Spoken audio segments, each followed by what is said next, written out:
was so tiny, an ordinary microscope couldn't see it, but it had the power to destroy us. It was turning neighbour against neighbour. It spread rumours. It spread fear. How do you get AIDS? Is it witchcraft? Don't go near them. Don't drink from their glass.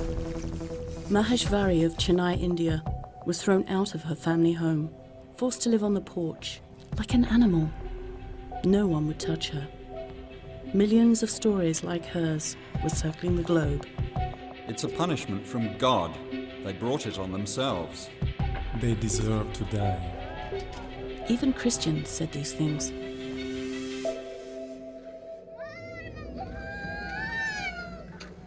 By the late 1990s, World Vision staff in Africa had seen the effect of HIV and AIDS for decades.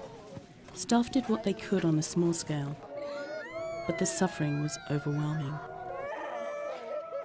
When you hear the crying, and you knew if it was a dad who died first, 6 months down the road, the mother would die, and the kids would come back and cry again. There was a pain.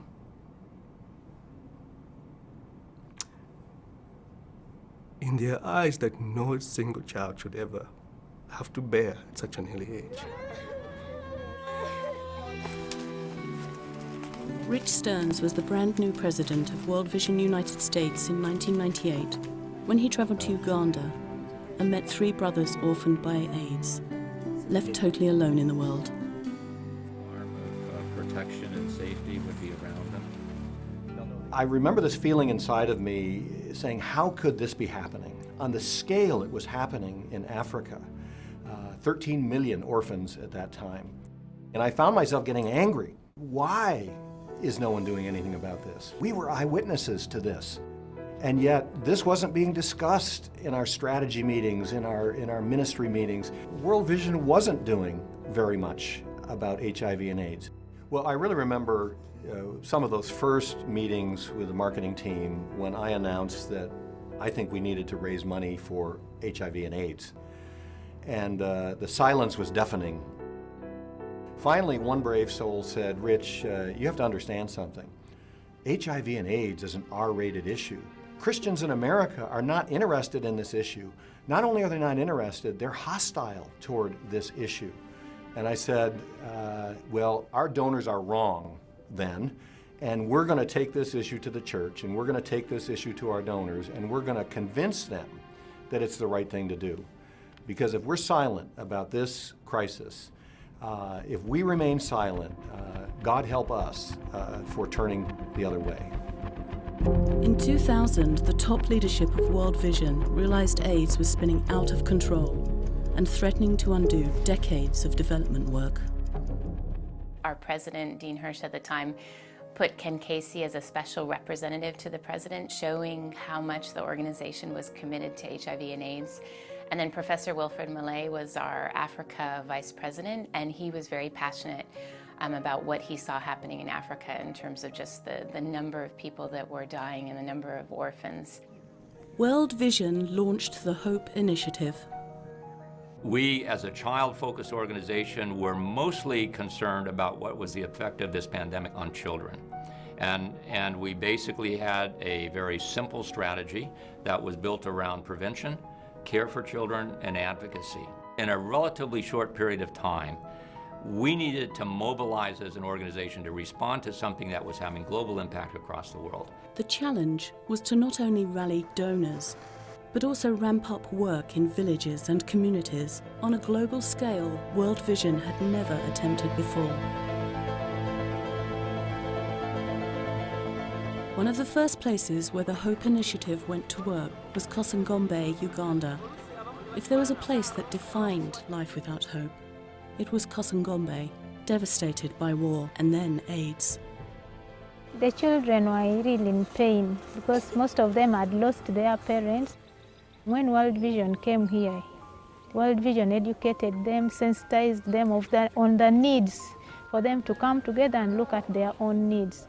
So through those trainings, people started to see that even themselves, they can do something for their neighbors. We have ABC. One effort was prevention. Even the young were involved. Children like Winifred learned how to warn friends about AIDS. And what is HIV? Clap for her. Very good. The Community Care Coalition is another way that the community has been mobilized to respond. The Community Care Coalition sent home visitors to care for the sick and watch over orphaned and vulnerable children. Volunteers like Betty gave guidance, counselling and hope. World Visions taught us how to love one another. Churches have been mobilized and there are teams that has been formed in different congregations, and those teams are responding to the HIV and AIDS in their congregations. Pastor Joseph Sanyonge, who once preached judgment, now preaches compassion. With the trainings, with the capacity building, with the sensitization, the community, including the church leaders, now look at HIV/AIDS as a disease that has come to this community and it is like another disease. They are no longer condemning the people who are infected. World Vision has done a great work in this community, especially in the lives of the children. The work of the Hope Initiative expanded worldwide. In the Dominican Republic, Rafaela saw her son and daughter die from AIDS-related diseases. But she's gone on to inspire others, visiting families and starting a support group that grew to 100 members. World Vision now helps their weekly meetings.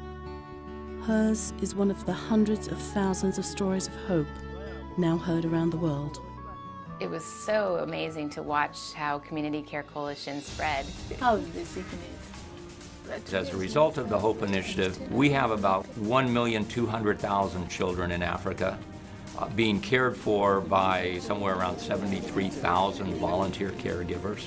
You know, to see it start from a testing phase to go to that sort of scale was really incredible. You did just have this sense that God was orchestrating things in a wonderful way. There was just a coming together of a huge throng of witnesses, so to speak, who were more than witnesses, but who were active participants in helping us address this challenge on children. World Vision became one of the leading organizations that helped turn the tide of public opinion, turning citizens into activists. When people heard the truth, they did the right thing. Our embrace of this issue of HIV and AIDS in the last decade really catapulted our organization to a new level of prominence among the global community of NGOs and multilaterals, United Nations, World Food Program. We did become a voice to be listened to. And we came in saying, let's not forget the kids. Let's not forget the orphans that have lost their parents, and let's also engage the community and churches in the response. So we were able to mobilize just a vast response to HIV. My greatest concern right now about how the globe responds to HIV and AIDS is that we become apathetic. We've still got around 33 million people who are infected with HIV. We still have millions of children who have lost parents or have parents who are currently ill and dying. The needs of children are going to continue, and as a child-focused organization, we can't take our eyes off of that. So while initiatives are time-bound and may have a beginning and an end, our work will continue until no child is impacted by HIV and AIDS.